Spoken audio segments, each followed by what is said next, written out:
Dennis Padilla panatag na ang loob kay Gerald Anderson. Hiningan ng reaksyon si Dennis Padilla tungkol sa matibay na relasyon ng magkasintahang sina Julia Barreto at Gerald Anderson.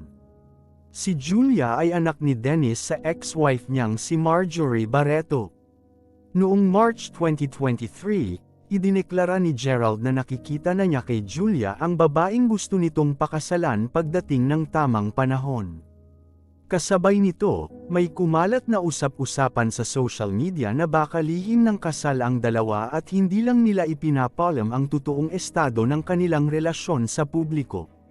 Pero pinabulaanan nina Julia at Gerald ang balitang yon. Sabi pa ni Julia sa panayam ng Pep.ph, Philippine Entertainment Portal, noong September 2023, hindi sila nagmamadali ni Gerald pagdating sa pagpapakasal. Sang-ayon naman si Dennis dito.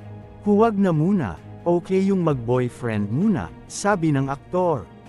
Nakapanayam si Dennis sa press con ng pelikulang Magic Hurts, na ginanap sa Luxent Hotel sa Quezon City, noong February 24, 2024. Patuloy ni Dennis, saka sa mga women naman ngayon, hindi naman nag-aasawa agad.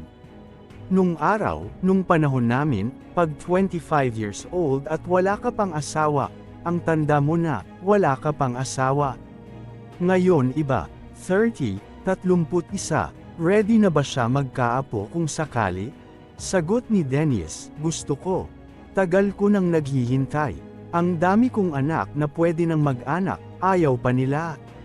Sa kaso ng anak niyang si Julia, dagdag ni Dennis, kay Julia, okay. Hindi ko sinabing huwag mag-anak, huwag muna magpakasal. Panipi tuldok, desisyon daw ng couple kung paano patatakbuhin ang relasyon ng mga ito. Sa kabilang banda, maraming napapabalitang celebrity couples ang naghihiwalay nitong unang pasok ng 2024. Natanong si Dennis kung nakaramdam siya ng takot kung sa huli ay hindi magkatuluyan sina Julia at Gerald. Puna kasi ng ibang netizens, baka raw mag-ghost si Julia ni Gerald gaya ng ibinibintang na ginawa umano noon ng kapamilya actor sa ex-girlfriend na si Bea Alonzo. No, hindi mo naman kasi pwede yung i-generalize, pagtatanggol naman ni Dennis kay Gerald. Sabi pa ni Dennis, di porket nagawa mo nung una, magagawa mo ng pangalawa, hindi naman. Ano yan? Case-to-case basis. Hindi siya pattern. Naniniwala si Dennis na seryoso si Gerald sa kanyang anak na si Julia.